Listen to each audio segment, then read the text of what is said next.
আসসালামু আলাইকুম রহমতুল্লাহ। প্রিয় ফ্যান ফলোয়ার, আজ ২৫ জানুয়ারি, ১৯শে রমজান। রমজানের ১৯টি দিন, ১৯টি রোজা ক্ষণে ক্ষণে পার হয়ে গেল। আর মাত্র হিসাব কিতাব করলে ১১ কি ১২টি রোজা আর বাকি আছে। রমজান মাসের রোজাগুলিও আমাদের কাছ থেকে বিদায় নিয়ে যাচ্ছে। আল্লাহ রব্বুল আলামিন আমাদের সবাইকে রমজান মাসের পুরোপুরি হক আদায় করার তৌফিক দান করুন এবং রমজানের সোয়াব, রমজানের ফজিলত, রমজানের গুণাগুণ আমাদের মধ্যে ধারণ করার ক্ষমতা আল্লাহ রব্বুল আলামিন দান করুন।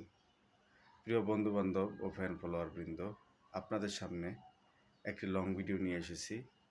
ভিডিওটিতে কিছু গুরুত্বপূর্ণ এবং হাসরের ময়দানের কিছু আলোচনা করব। দুনিয়াতে আমরা মানুষ ক্ষণিকের জন্য আছি। এই ক্ষণিক সময়ের মধ্যে আমরা কত রকমের জীবনযাপন করি। এর মধ্যে অহংকার, হিংসা, ঘৃণা, মুনাফিকি সহ আমাদের দাম্ভিকতা, দুনিয়াবি বিভিন্ন চাল চলন আমাদের করে জীবনযাপন করে যেতে হয়। কিন্তু এই শিক্ষাগুলি রাসূল পাক সাল্লাল্লাহু আলাইহি ওয়াসাল্লাম দ্বীন ইসলামের মধ্যে আমাদেরকে সৎভাবে চলার, সুন্দরভাবে জীবনযাপন করার, সুন্দরভাবে আমল আখলাক করে জান্নাতি জীবন লাভ করার যে সুবিধাগুলি, সুযোগগুলি আল্লাহ রাব্বুল আলামিন রাসূল পাক সাল্লাল্লাহু আলাইহি ওয়াসাল্লামের মাধ্যমে আমাদেরকে বুঝিয়েছেন, কোরআন ও হাদিসের মাধ্যমে আমাদেরকে জানিয়েছেন, সে আমলগুলি আমরা করছি না। না করার কারণে আমাদের জীবনে বিভিন্ন সমস্যা দেখা দিচ্ছে। দুনিয়ার জীবনে যে সমস্যাগুলি দেখা দিচ্ছে, আখিরাতের জীবনে আমাদের সে আমলগুলি, আমাদের সে অভ্যাসগুলি থাকার কারণে তার বিচারও কিন্তু আলাদা আলাদাই হবে।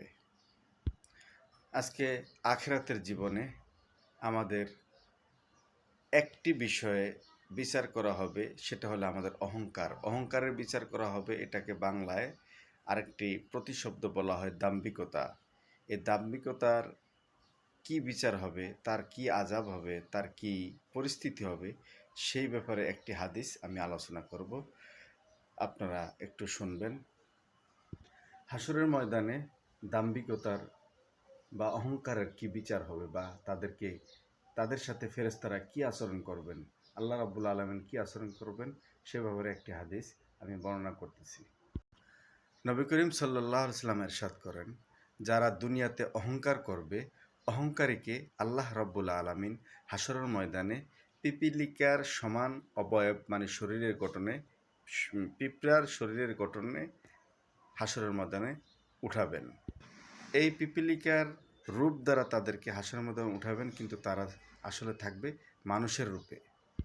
অতঃপর রাসূল সাল্লাল্লাহু আলাইহি ওয়াসাল্লাম বলেন, তাদের বিভিন্ন লাঞ্ছনা, গঞ্জনা, অপমান সহ্য করতে হবে।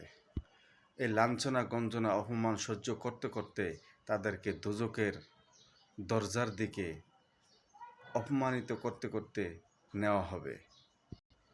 অহংকারীদেরকে যে কারাগারে বা যে দোজখে রাখা হবে তার নাম বেলিস।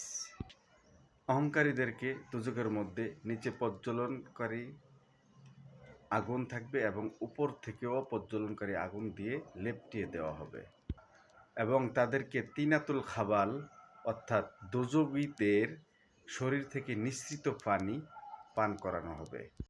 এই হাদিসখানা বর্ণনা করেছেন মিশকাত শরীফে। তিরমিজি শরীফেও এই হাদিসখানা বর্ণিত আছে। সুতরাং দুনিয়াতে, এই ক্ষণিকের দুনিয়ায় আমাদের অহংকার করে কি লাভ ভাই? টাকা পয়সা, অর্থ সম্পদ, এগুলি হাতের ময়লা, এখন আছে তখন নাই। এটা জেনেও আমরা এই অহংকার থেকে মুক্ত থাকতে পারলাম না। আল্লাহ রাব্বুল আলামিন আমাদেরকে অহংকার থেকে মুক্তি দান করে সুন্দরভাবে জীবনযাপন করার, দুনিয়াদারি করে আখিরাতের আল্লাহর সন্তুষ্টি অর্জন করে চলে যাওয়ার তৌফিক দান করুন।